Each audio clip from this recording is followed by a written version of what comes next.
to create, we must imagine. Creation comes out of imagination. You first see a thing in your mind's eye, but it helps to have a project, a thing that you are doing, which is a preparation for something that has not yet manifest itself.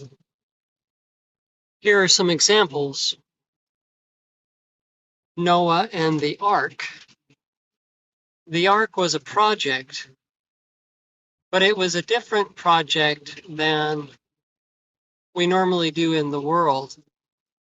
A crazy project. And yet it was a project based upon knowledge.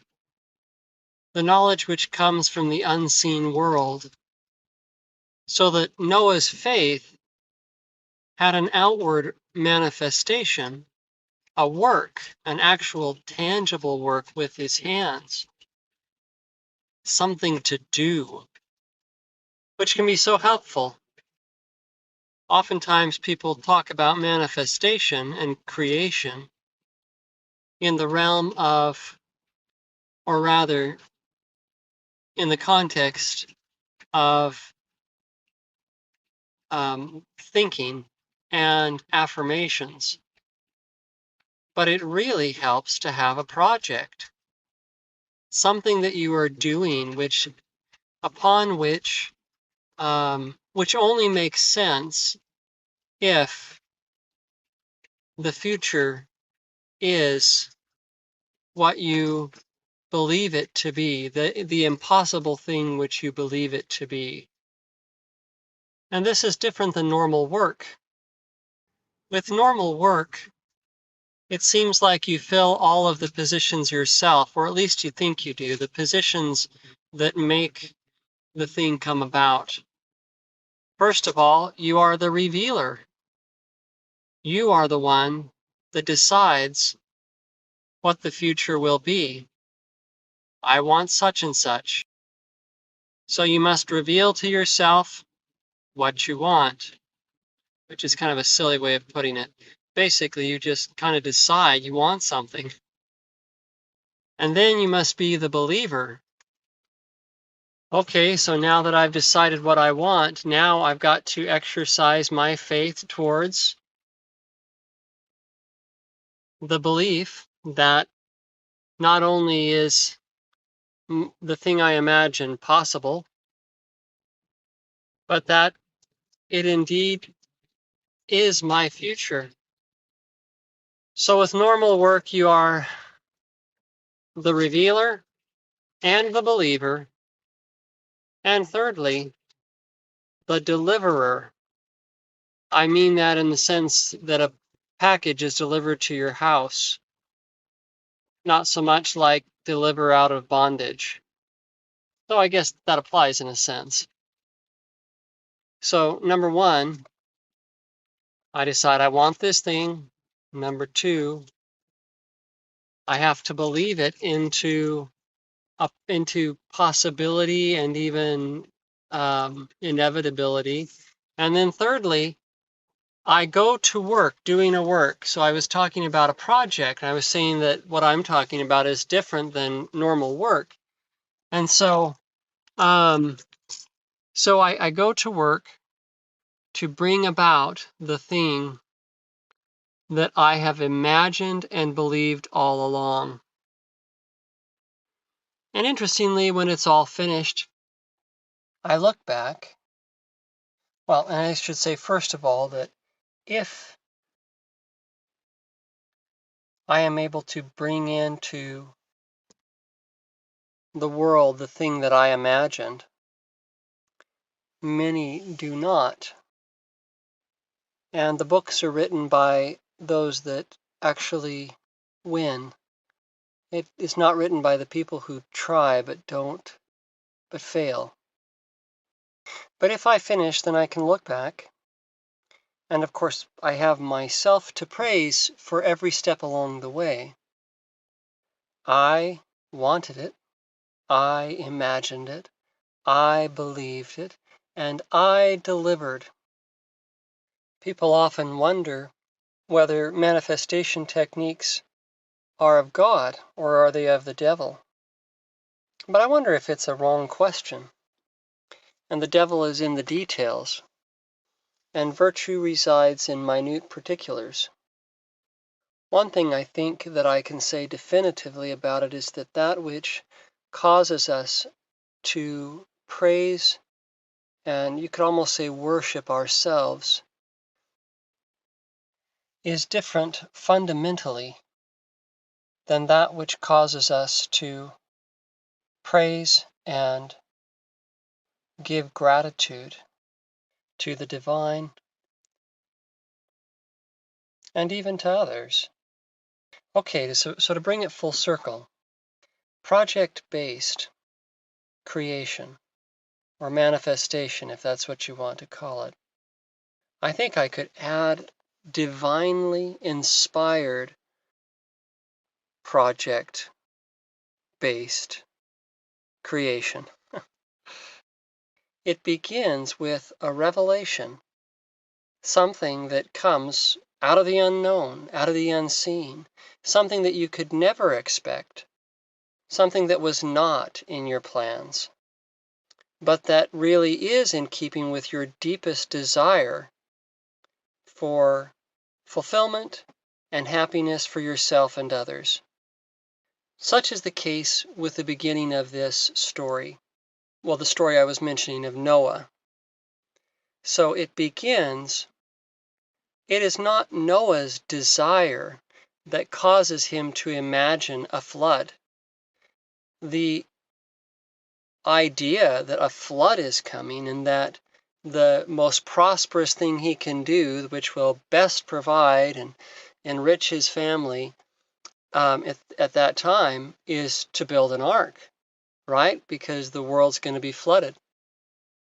And there might be a bunch of other people out there imagining and thinking about what they want and trying to imagine it so they can bring it to themselves. But of course you can see that if there really was a flood coming, that the thing to do would be to build an ark or find some other way to survive the flood. Well, an ark would probably be the only way in those days, or a boat. And so now he has a project. He's got to do this boat, build this boat. And he also has another dilemma, because in that three-piece thing I talked about there, to imagine, to believe, and to deliver, the one part that is ours, really, is to believe. And we can see here already that the first piece of it came from the unseen world, to Noah, from God. So, and then the second part, okay, what can Noah do? Well, he can believe. But it's hard to just sit on your rear all day and believe, right? It's like, boy, there's something coming, and I've got to believe it. And so God gives Noah a project, so that with every log he cuts, with every piece he puts together of this ark, it's reinforcing in his psyche. He's thinking about water, right? He's thinking about water coming in. Where will the water come in? Where could it, where have I not put enough pitch in between the logs, et cetera, et cetera. And he's thinking to himself all the while. And so that this, without even having to try, like we talk about like affirmations, man, I got to say those affirmations enough times. It's like, but when you are operating in this way, it's like it already is self-affirming, so that he's got this project and he's thinking about the water coming in. And the more he thinks about it, the more he sees it in his mind, the more it becomes a reality. Oh my goodness. And the more he just, as he builds piece on piece, he's going to also receive insights, right? Like, oh, do it this way, do it that way. No, not like that. So he's reaffirming his connection with the unseen world, number one. And number two, he's reaffirming the reality of a future event, the reality of something that he cannot yet see, but which is real. And of course, we focus on the bad part, the fact that there's, the earth's going to be destroyed by flood. But the truth is there's this great prosperous land on the other side of it, where, of course, everybody who's, going around, doing bad things to people is dead.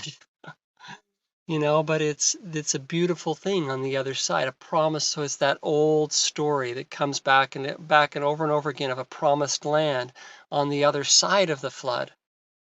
So there's this project given whereby that reinforces the thing which is coming. And this is the way this works best.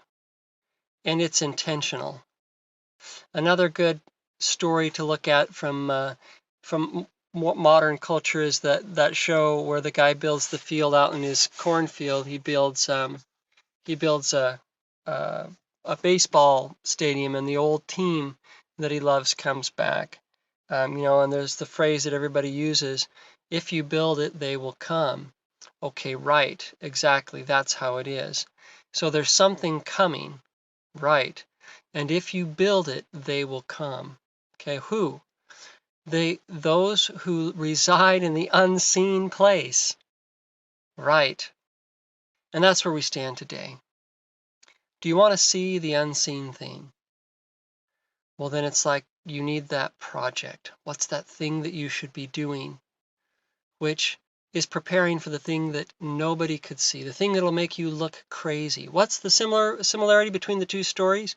Noah looked crazy, so did the guy that built the field. Remember the story? Builds the field, building the baseball diamond and everything, and everybody's like, "What? You're crazy." Right. So that's what we need. And, well, I guess I should finish up the 3 points. The third point is deliver. So then, in the other model, it's like, okay, I imagine it, I believe, and now I must work for the delivery. But in this scenario, there's no way that you can deliver, right? So there's no way that Noah can bring a flood. It's outside of the realm of human capacity to bring a flood. Not that he would even want to necessarily, but that's what's coming. And a new promised land on the other side of the flood. And then there's the story with the guy with the baseball diamond.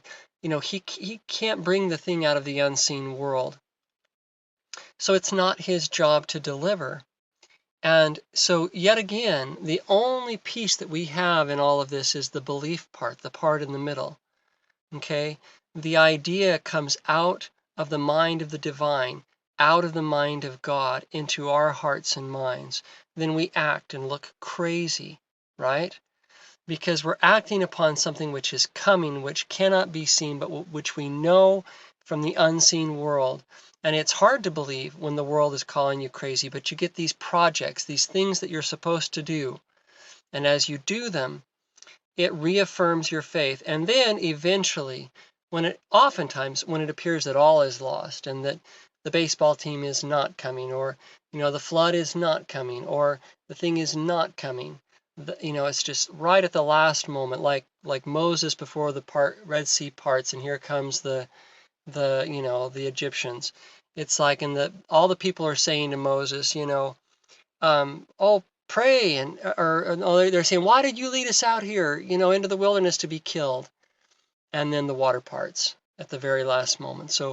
So then you get to the other side, and what is your natural impulse? Well, first of all, your natural impulse throughout it, as it becomes more real, even though you can't see it yet, is to praise the unseen, divine thing which has spoken and condescended to speak to you.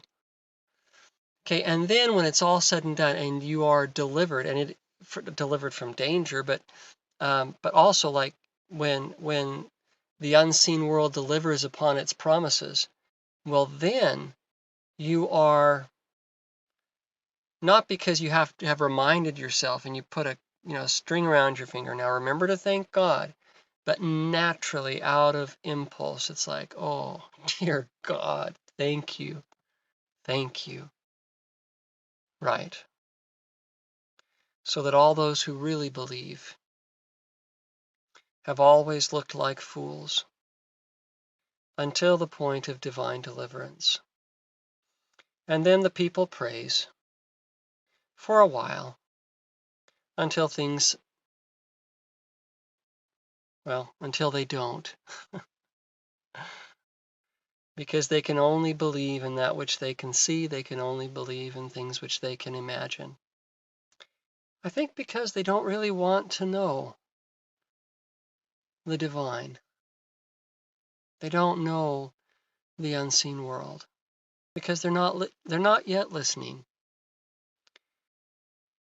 And that's how it is. And some of them come to believe through the whole process, really believe, and begin to believe in things that they can't even see. Some do. Perhaps that's why we walk through the show. We play out the parts upon the stage so that people can watch it played out before their eyes and eventually go, "Oh, I see, I get it.